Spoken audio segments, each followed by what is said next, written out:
renovating the tavern. We're adding a filter that only shows champions that are eligible for each type of upgrade, as well Nice, as the finally. ability to change the sorting orders from ascending to descending. And third, we're adding rank and rarity filters to the artifact store.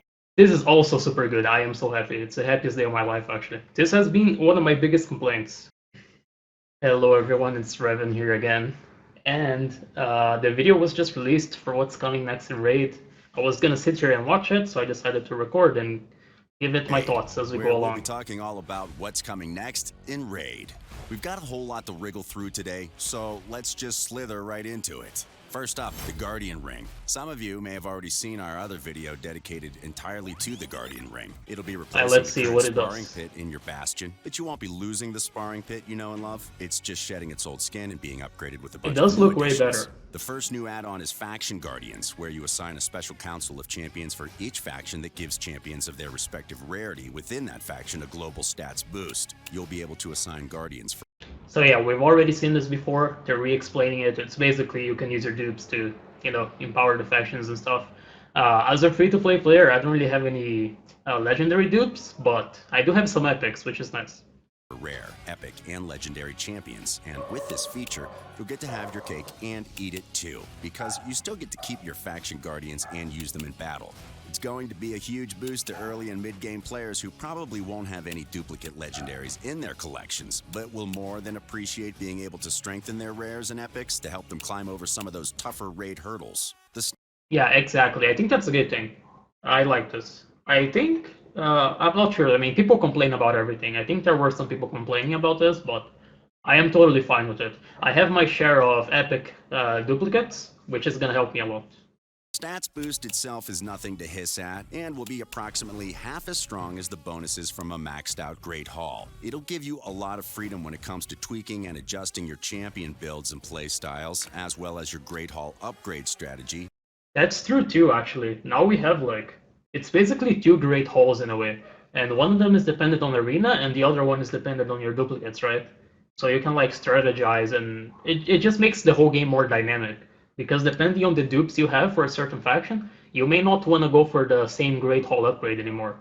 Because, for example, let's say you were going to upgrade accuracy for the Magic Great Hall, right? And then it turns out you have a lot of epic duplicates, and you're able to boost that accuracy that way in the Magic epic champ that you wanted anyways. So you might be able to take something else. I think this adds a lot of dynamic to the game, so I really like it. I'm in agreement with what he's saying, basically. Now that you'll have an additional layer of boosts too on top. The other two additions are exclusively for duplicate legendary champions. First, you can empower champions using their own duplicates, or... Okay, go back. So what do we have here? Legendary champions. It's like 10% per duplicate? Kinda, yeah. So 10% HP, 10% attack, 10% defense per duplicate. And then the second one gives you 10 speed, the first one doesn't give you any speed. For duplicate legendary champions. First, you can empower champions using their own duplicates or some surrogates. Holy, okay, they get 30% crit damage on the last one. That is very significant. And the crit rate too, but I mean, at that point they're already gonna have max crit rate, probably. So the crit damage is huge. Obviously the other stats are huge too. 55 accuracy and resist. Interesting to see, how the numbers actually look at this point. If you can't get more than one of that champion, like Lydia, empowering will help you beef up your champions to make them extra tanky, extra killy, or extra whatever you've built them for. We don't want empowered legendaries to become unbeatable demigods, so we're capping empowerment. You'll only be able to empower a champion up to 4 times. They do get a lot in those 4 times. Certainly not least, champion unbinding. If you're sure... Wait, the tokens look blue now. They looked different before, right? Okay, let's see how much. That is one of the main concerns here. How many tokens do you get? You have no use for a duplicate legendary champion. You'll 500. be able to permanently release them from your service in exchange for a life token. You'll then be able to take those life tokens and trade them for a new legendary champion at the token trader. We'll be adding a bunch of special... And there's the numbers. Okay. So the cheapest one, which is Minaya, is 2,500. So that is what? 5 legendaries that you have to scrap to be able to get her. And then it's an average of 6, basically, right? It is an average of 6. So Sir Nick takes 8, Minaya takes 5, and the rest of them takes 6. So on average, you're gonna have to scrap 6 legendary champions to get another champion, which is kind of pricey, but I guess for the late game players, it's kind of nice, right? If it was 1-for-1, it would be way too broken, in my opinion. Honestly, I think this is gonna get a lot of hate. I don't think people are gonna like that you have to scrap so many, but I am fine with it, personally. Special champions to the token trader over time, including some that were available via fusion events in the past. So expect to see Molly Tankard, Manaya, Fushan, and the new and improved Tomb Lord in the near future. Tomb Lord In is fact, great right now. community favorite Sir Nicholas will be coming to town very soon, so you'll be able to hand out some gifts of festive fury to some very unlucky boys and girls. Big update squirming its way in game very soon, but that's not all. Let's take a quick fire look at a bunch of other updates we're bringing to Raid soon. First, the Shadowkin are getting their own faction Yeah, crypt. I'm gonna have It to do means that now. more No way milestone I'm getting rewards, Lydia before. but you'll still have to finish every crypt if you want Lydia. So if you're Nice close to ass, by the finishing way. already, you might want to finish the job before you have another crypt to complete. Second, we're renovating the tavern. We're adding a filter that only shows champions that are eligible for each type of upgrade, as well Nice, as finally. the ability to change the sorting orders from ascending to descending. XP brews will also be grouped together in a single slot to make things quicker and easier to manage, and we're also adding a slider to make it even easier to beef up your champions in one go.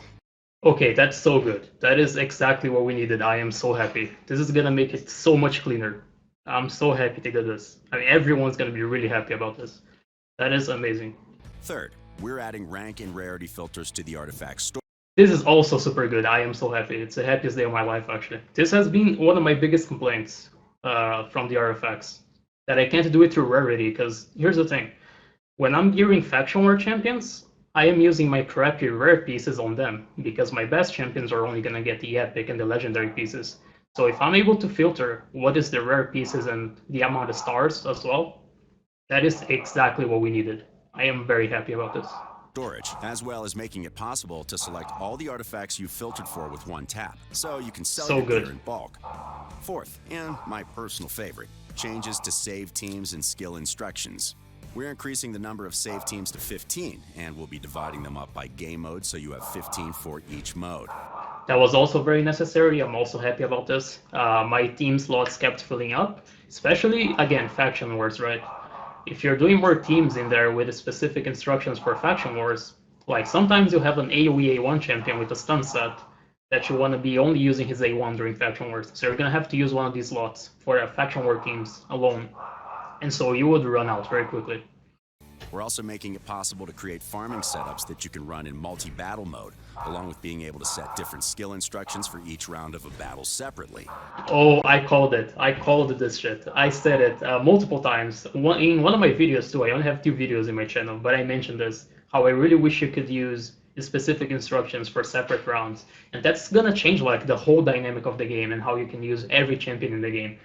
This is gonna change teams a lot. It's gonna make things way better, and you're gonna be able to get way more out of your current existing champions. I am very happy about this.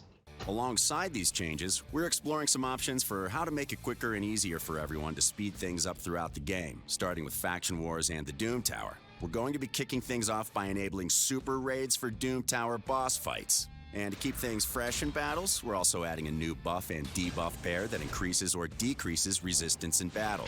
Being able to have an enemy's resistance is no joke, and we think these effects will add a new layer of strategy to Raid's battles across the board. I really like that as well. I'm sorry I'm pausing a lot, but I gotta do commentary, right? So I'll just pause to do it. I am very happy about that as well. That was one of the other ideas that I had in the back of my mind, which I never got to mention because my channel is new. A buff or debuff to increase or decrease resistance is something I had thought about before, and I'm really happy to see it.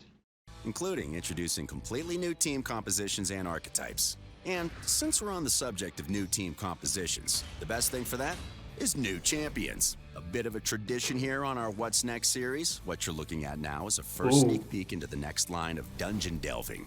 She's hot. Boss-beating badasses coming to Teleria in the near future. Okay, that's all we've got for you. Oh, wait, one last thing.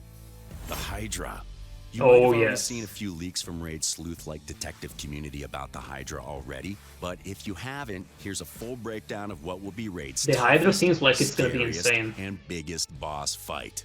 The Hydra is our second clan boss, in addition to the Demon Lord you're all well acquainted Oh, they're together in the picture now. Nice. I like it. with.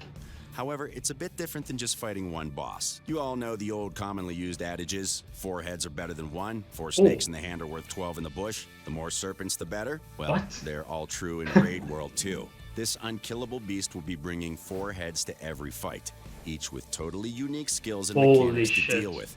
Actually, it'll be bringing 6 heads, but you'll only have to deal with 4 at any one time. We'll get into that a bit You later. can use 6 First, champions. let's break down the basics. It's a big fight, and you'll need reinforcements, so you'll be taking 6 champions into each Hydra battle. And just like the other clan bosses, the Demon Lord, you'll be battling the Hydra to chase high scores and win huge rewards. Okay, that looks so cool. I'm gonna be honest, that looks really, really cool. I don't know about you guys, but that looks so cool to me. This is so well done. Beautiful design on the heads. Like, the artistic side of it, it looks so good. And, you know, you can see the scales and the bars up here. This is so very well done. I love the interface. I really, really like it. And I really like the 6 champions too.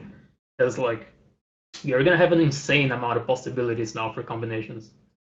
You'll be fighting to stay alive as long as possible and deal as much damage as you can along the way. However, unlike the Demon Lord, the Hydra will be running on a different cycle. While the Demon Lord resets every single day, the Hydra will reset once a week. On top of that, you'll only get 3 Hydra keys per week, so you and your clan will have more flexibility to figure out when you want to take the Hydra on. So, the Hydra will reset every week, and things will stay pretty much the same week to week. You'll fight the same Hydra with a mixture of those same heads. Each head will be tied to a certain affinity, so you'll be able to figure out a good strategy over time to deal with the current challenge. Predictable, easy, right? But here's the twist. Every 4 weeks, a new rotation will start. This means, just like the Doom Tower, shuffling the pack. Each head will be paired with a new affinity, and the 4 starting heads you have to deal with will change. And in the future, when we add more heads, it'll mean entirely new combinations of 6 heads and a whole new challenge. I really like this. I'm so excited. This looks so fun. I am very excited about this. No joke. This looks really, really fun. I love it. To make things even tougher, once you've used a champion in a Hydra battle, you won't be able to use them again until after the next weekly reset. So, looking to lock in a single Whoa, wait, what? What did you just say? whole new challenge. To make things even tougher, once you've used a champion in a Hydra battle, you won't be able to use them again until after the next weekly reset. So, Okay, that I don't like. There had to be something, huh? There had to be something bad. It was way too good to be true. I don't like that. That you can't just use the same team. Because a lot of us, I'm free to play. And a lot of us that don't have a whole lot of champions and are free to play, we are gonna run out of champions to use super fast, right? It encourages creativity, which is nice, but for people with limited resources, limited champions, and limited gear, I don't like this at all, because it's gonna make it harder for you to engage with the new fun thing that they're introducing, and I think that's a bad thing. looking to lock in a single, gimmicky team is off the table here. You're going to need 3 unique teams that can stand up to the challenge to get the most out of the Hydra. Then, every month, re-examine your strategy again because the script may very well have been flipped. Yeah, like, I get it. I get what they're trying to do. It's just gonna screw over people who don't have a whole lot of variety in their champions. Because each head is so unique, you won't be able to use the same tricks every time. We're not going to cover each head's skills right now, but here's a quick snapshot of the 6 heads you'll be fighting against in the first rotation of the Hydra. The head of Torment, the head of Decay, the head of Wrath, the head of Blight, the head of Suffering, and my personal favorite, the head of Mischief. They do look Those really names cool. alone don't sound scary enough. Wait until you see them in battle. Things get real crazy. You'll be fighting 4 of these heads at the same time, and you'll be fighting hard to stay alive and deal out as much pain as possible. You'll want to cut off the Hydra's heads to maximize your damage, but cutting off a head doesn't mean you only have to fight against 3 heads. Remember how we said the Hydra brings 6 heads? Well, if you do manage to decapitate a head, another will grow back. You cut off the head of Blight, and it might come back with a vengeance, or it might be replaced by the head of Decay or head of Torment, whichever the 5th and 6th heads are in the current rotation. So they can get replaced by the ones that are out of the rotation anyways. So even though like you're building your team around the 4 heads that are currently available, you kind of have to build it around the heads that are out of the rotation too, which I find it kind of weird. I guess we're gonna have to see how it's gonna work, but I'm also not necessarily the biggest fan of that because it might be hard to, build a team that's good against every head because potentially once you cut one down, you might get one of the two who aren't even in the rotation. So that's kind of weird. We're gonna have to see how people figure it out and stuff. So, endless pain for your team. But don't worry, you have 6 champions, and it only has 4 heads. You have the numbers advantage. It's going to be like shooting snakes in a barrel. Right. Exactly. This beast has another trick up its sleeve. It's also going to be trying to eat you. Every so often, one of your champions will get eaten by one of the heads. Now, just like in real life, these hydras have long necks and stomachs in their necks. So you have a few turns to chop off that hydra's head before it fully digests and consumes your champion. If you slice the head off, you free your champion and they're back in battle. Okay, that seems pretty hard. Again, I don't know how it's gonna happen, how it's gonna work, but the fact that the heads are gonna keep rotating after you cut them down, and then you can have heads outside of the rotation coming into the fight, and then they're gonna be eating up your champions. It looks very intimidating, for sure. It is an initial build, things may change, and after it's been released to the public, if there's like a massive overall issue with the player base and it's too hard, I'm sure they'll make changes. But for now, it looks very hard, is what I'm gonna say. Especially with them limiting your champions, which I'm not a fan of. If you don't, they're dead and gone. And we really mean gone. You won't be able to revive them, and you'll have one champion missing for the rest of the fight. Sounds like a tough battle, and it is, but the rewards are more than worth it. To recap, you fight the Hydra just like you fight the clan boss. Higher scores, better rewards. Rewards will be earned in the form of Hydra Yeah, maybe the rewards will make it worth it. Let's see it. chests given out at the weekly reset. And better yet, if your clan manages to fully deplete the Hydra's HP, get double the rewards. Let's talk about what those rewards are. Aside from the obvious things like Clan Gold, Clan XP, there are some serious rewards on offer. First, you'll be able to win fragments for an exclusive champion, Mithrala Lifebane. We're already taking huge inspiration from Greek mythos here, and Mithrala fits into that perfectly. Oh, she's We'll be also releasing hot. a dedicated champion spotlight for Mithrala soon, but as you'd expect from someone that looks like Medusa's long-lost sister, she's going to be able to poison people. Oh, and turn people to stone.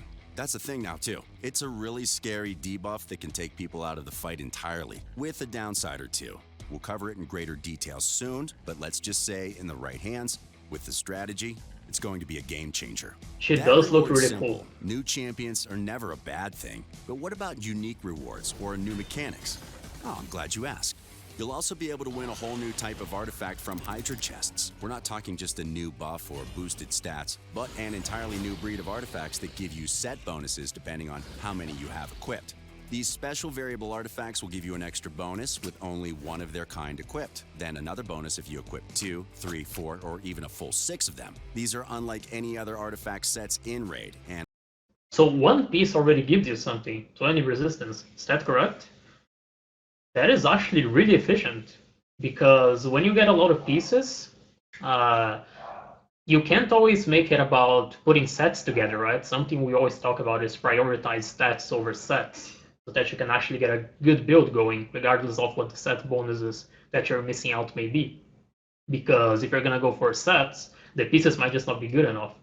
So the fact that you can like mix and match like this, and even one piece gives you a decent thing, which is 20%, not 20%, 20 resistance, which is really good for Doom Tower, for example, is something I really like.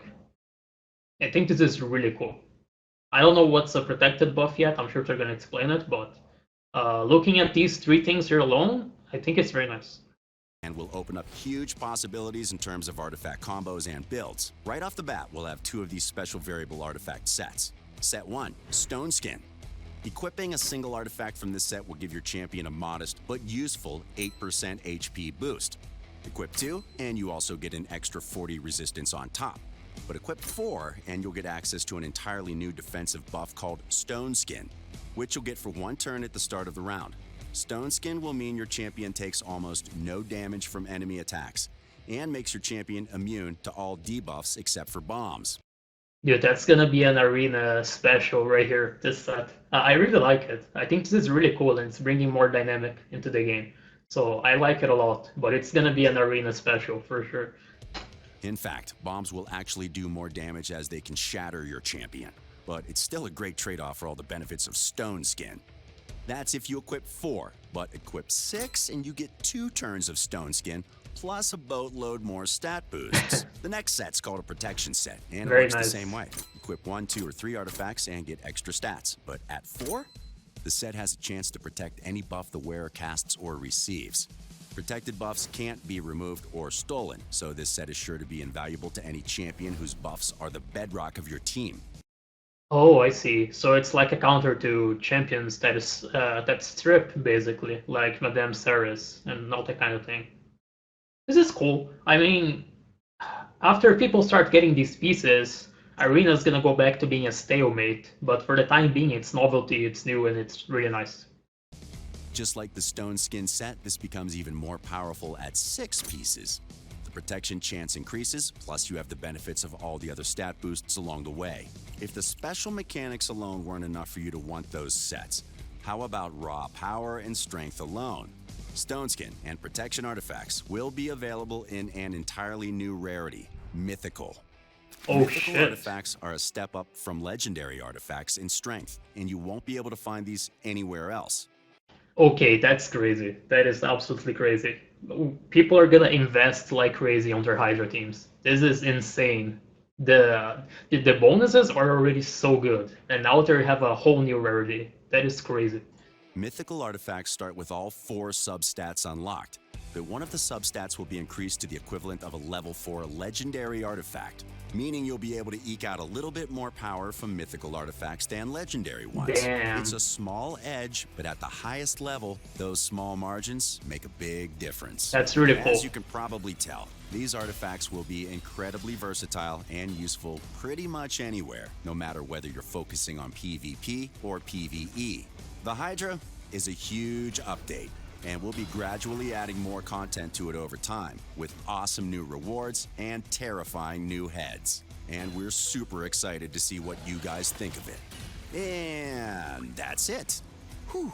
I wonder what people are saying here. I'm gonna like this. There are a few dislikes here. I thought YouTube removed the dislikes actually. Interesting. I think the content creator can enable it or something. Overall, I feel very good about the update. I think the dupe changes are very nice. Obviously, the token thing is kind of expensive, right? You're gonna have to scrap 6 legendaries on average to be able to trade. But the champions you're trading for are also very good and valuable. So I don't think it's that bad. I was trying so hard to find it again. There it is. So I don't think it's that bad. I think some people are gonna be mad. Some people are always mad, as you can see. But I feel very positive about the update. The only thing I genuinely did not like was the Hydra thing where your champions get locked out. That was the only thing I didn't like, and it's because I'm free to play and I don't have a whole lot of champions, right? That is the only reason. The only thing I didn't really like, that it locks out your champions. And at the same time, I get it. I get why they're doing it. Because then you would just do what we do to clan boss, right? You're gonna lock in some 6 champion team here, and you're gonna leave it in there forever, and that's kind of boring. So I get it. I dislike it because it's gonna hurt me, so I guess I'm kind of biased here. But I also get why they're doing it. I don't think it's the worst thing in the world. And then I'm very excited to see how the fight's gonna play out once we actually get it. A lot of the artistic design here is amazing. I like what the champions look like. All the 3 new champions they showed. I don't remember where the other 2 were, sorry. But also the artifacts. The art looks very cool. It's gonna bring a whole new dynamic to the game. And it's gonna change Arena a lot, but it's also gonna change Doom Tower and every other place in the game, because that's what new sets do. So let me see if I didn't misunderstand.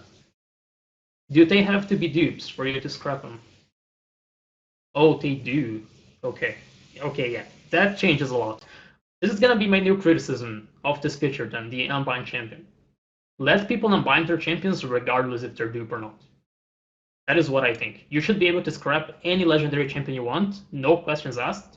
Because even if you do that, you're gonna have to scrap like 6 of them on average to get one of these champions, right? So why not let people do it? That's gonna be my criticism. I thought you were already able to do that, but turns out they have to be duplicate. So in that sense, I disagree with this. I think you should be able to scrap whatever legendary champion you like. No questions asked. It is that simple. So this is going to be one of my criticisms, and then the champions getting locked out thing. And that's basically it. The video is running way too long. I'm going to end it here. Thank you guys for joining me for my thoughts, because I'm sure there are way more established, better content creators than me that are going to be giving their thoughts on this. So if you watched this, thank you very much, and I'll see you in the next video.